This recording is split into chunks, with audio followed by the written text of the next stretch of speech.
আল্লাহর রাসূল কাফের মুশরিকদের যন্ত্রণা, মক্কা ছেড়ে মদিনায় চলে যায়, হিজরত করে করে চলে যায়। বারবার মক্কার দিকে ফিরে ফিরে তাকায়, ঠিক কিনা বলেন? দিনের নবী মক্কা ছেড়ে যখন মদিনায় যাচ্ছে, বারবার জন্মভূমির কথা বারবার মনে হয়। আমার বাড়ি যদি বরিশাল হয়, সারা বছর যদি একবারও আমি না যাই, 2 বছরের পর বছর চলে যাই, অল্প সময়ের জন্য গেলেও কিন্তু ভালো লাগে, ঠিক কিনা বলেন? আর মক্কার কাফের মুশরিকদের যন্ত্রণার কারণে আল্লাহর পয়গম্বর মক্কা ছেড়ে মদিনায় চলে যায়। মদিনা চলে যাইবে, এইটা হলো হিজরতের ঘটনা রে আমার বন্ধু। হিজরত করে করে আল্লাহর পয়গম্বর যখন মক্কা থেকে মদিনায় যাইবেন, যাওয়ার কারণে হযরতে আবু বকর সিদ্দিক রাদিয়াল্লাহু তাআলা আনহুকে সঙ্গী হিসাবে নিয়োগ করলেন। আল্লাহর পয়গম্বরের সাহাবী হযরতে আবু বকরকে বললেন, এ আবু বকর রে, মক্কা ছেড়ে যে কোনো সময় মদিনায় চলে যাইতে হইতে হয়। যখন চলে যাব তোমাকে সফর সঙ্গী হিসাবে আমি নিয়ে যাব, তুমি সজাগ থাইকো, অ্যালার্ট থাইকো, ঠিক কিনা বলেন? আল্লাহর নবী মক্কা ছেড়ে যখন মদিনায় চলে যাবেন, হযরতে আবু বকর সিদ্দিক রাদিয়াল্লাহু তাআলা আনহুকে যখন দরজার ভিতরে গিয়ে টোক্কা দিলেন, টোক্কা দেওয়ার সঙ্গে সঙ্গে আল্লাহর পয়গম্বরের সাহাবী হযরতে আবু বকর সিদ্দিক রাদিয়াল্লাহু তাআলা আনহু সাথে সাথে দরজা খুলে দিলেন। লাব্বাইক ইয়া রাসূলুল্লাহ, আপনার সাহাবী আবু বকর হাজির। সঙ্গে সঙ্গে দরজা খুলে দরজা থেকে ঘর থেকে বের হয়ে যায়। আল্লাহর পয়গম্বর চোখের পানি ছাড়ে রে বন্ধু, বলতেছেন, আবু বকর তুমি কি এখনো ঘুমাই নাই? দরজার ভিতর ঢুক্কা দেওয়ার সঙ্গে সঙ্গে তুমি সজাগ হয়ে লাব্বাইক লাব্বাইক বলে দরজা খুলে দিলে আবু বকর।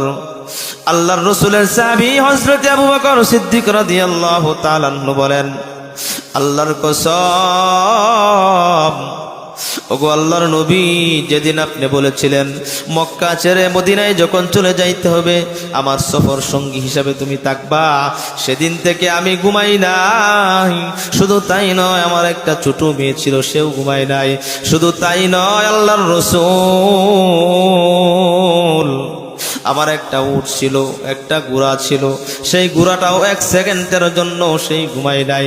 কখন রসুল আসবে আর রসুল আয়েশা ডাক দিতে দেরি হবে, দরজা খুলতে যদি দেরি হয়ে যায় আমার রসুল কষ্ট পাবে, আমার রসুল কষ্ট পাবে। আমার মায়ার নবী,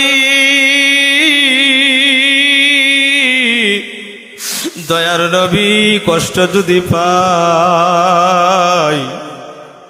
আমি আবু বকরের কি লাভ হবে গো? আমি আবু বকর তো দয়ার নবীকে কষ্ট দিতে পারি না।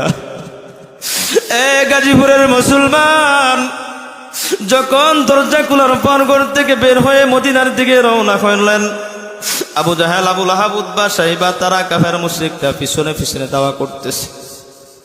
এইটা পুরান ঘটনা, এটা নতুন কোন ইতিহাস নয় রে বন্ধু। আল্লাহর রাসূল সাল্লাল্লাহু আলাইহি ওয়াসাল্লাম ক্লান্ত হয়ে গেলেন। আল্লাহর পয়গম্বরের সাহাবী হযরতে আবু বকর বলতেছেন, ইয়া রাসূলুল্লাহ, এখানে দাঁড়ান, আমি এই গুহার ভিতরে চলে যাব। গুহার ভিতর আপনাকে একটু জায়গা করে দিব, একটু আরাম ফরমানোর জন্য। আল্লাহর পয়গম্বরের সাহাবী হযরতে আবু বকর গুহার ভিতর ঢুকে যান। গুহার ভিতর গিয়ে পরিষ্কার করলেন, গিয়া বলতেছেন, ইয়া রাসূলুল্লাহ, এবার আসুন। আর কাফের মুশরিকরা গুর গুর গুর গুর করতেছে চতুর্দিক দিয়ে। আবার বন্ধু, আল্লাহর পয়গম্বরের সাহাবী হযরতে আবু বকর সিদ্দিক রাদিয়াল্লাহু তাআলা আনহু বলেন, ওগো আল্লাহর নবী, আসেন ভিতরে ঢুকে যাই। ভিতরে ঢোকার পর আল্লাহর পয়গম্বরের সাহাবী হযরতে আবু বকর বসে গেলেন। হযরতে আবু বকর সিদ্দিক রাদিয়াল্লাহু তাআলা নূর উরু মুবারকের ভিতর আল্লাহর পয়গম্বরের মাথা মুবারক রাখলেন। সুবহানাল্লাহ, কত কপালওয়ালা, কত কপালওয়ালা আবু বকর। নবীর মহব্বত করার কারণে আল্লাহ তাআলা জান্নাতের মেহমান বানায়া দিছে রে বন্ধু।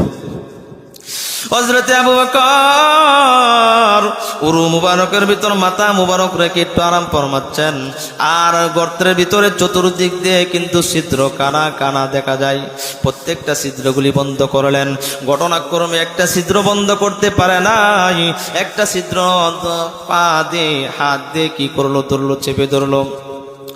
আল্লাহর পয়গম্বরের সাহাবী, আল্লাহর পয়গম্বরের সাহাবী হযরত আলী রাদিয়াল্লাহু তাআলা আনহু কোন এক পর্যায়ে চোখ দিয়ে পানি পড়ে পড়ে, টপ টপ করে চোখ দিয়ে পানি পড়ে, দাড়ি মুবারক ভিজে গিয়ে আল্লাহর রাসূল সাল্লাল্লাহু আলাইহি ওয়াসাল্লামের শরীরে পড়ে যায়। এ মুসলমান, আল্লাহর রাসূল সজাগ হয়ে যায়, সঙ্গে সঙ্গে বলতেছেন, আবু বকর রে, বাড়ির কথা কি তোমার মনে হচ্ছে রে আবু বকর? আল্লাহর পয়গম্বরের সাহাবী আবু বকর বলে, না, বাড়ির কথা মনে হয় না। ইয়া রাসূলুল্লাহ, প্রত্যেকটা গর্ত বন্ধ করেছি, কিন্তু একটা গর্ত বন্ধ করতে পারি নাই। পা দিয়ে আমি চেপে ধরেছি, এইটার ভিতর থেকে কি যেন দংশন করেছে। এইটার ভিতরে যখন পাও সরে দেখে গর্তের ভিতরে একটি সাপ, এই সাপটা রসুলের দিকে তাকাইয়া কাকতি মিনতি করতেছে, আল্লাহর রসুল, আমি কিন্তু দংশন ইচ্ছা করি নাই। আমি শুনেছি দীর্ঘদিন পূর্বে আপনি মক্কা থেকে মদিনায় যাইবেন, এই জন্য আমি অপেক্ষায় ছিলাম আপনার দর্শনের জন্য। জুড়ে বলেন সুবহানাল্লাহ। এ বন্ধু, হযরত আবু বকর সিদ্দিক রাদিয়াল্লাহু তাআলা নূরে আঘাতের জায়গার ভিতর তুতু মুবারক দিয়ে দিলেন, সঙ্গে সঙ্গে ব্যথা বন্ধ হয়ে গেছে। আবু বকর সিদ্দিক রাদিয়াল্লাহু তাআলা নূরে হিজরত করে মদিনায় চলে গেলেন। মদিনা যাওয়ার পর আল্লাহর রাসূলের ঘর নাই, বাড়ি নাই, কিছুই নাই, ঠিক কিনা বলেন? আল্লাহর রাসূল হযরত আবু বকর সিদ্দিককে বলতেছেন, আবু বকর রে, একটা নামাজের জন্য একটি ঘর বানায় দাও, একটা মসজিদ বানায় দাও। আবু বকর, হযরতে আবু বকর সিদ্দিক রাদিয়াল্লাহু তাআলা আনহু 10 দিরহাম দিয়ে অল্প জায়গা খরিদ করলেন। আর বর্তমান সময়ে মসজিদে নববী, যেটাকে আমরা চিনি মদিনার মসজিদ, সেই মসজিদের জায়গাটুকু নির্মাণ করেন, এই জায়গাটুকু খরিদ করে দিলেন কত দিরহাম দিয়া? 10 দিরহাম দিয়া। হযরতে আবু বকর সিদ্দিক রাদিয়াল্লাহু তাআলা আনহু খরিদ করার পর, এ আমার বন্ধু,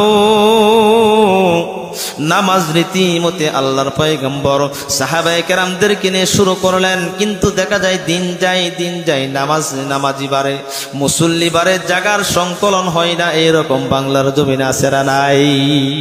ঠিক কিনা?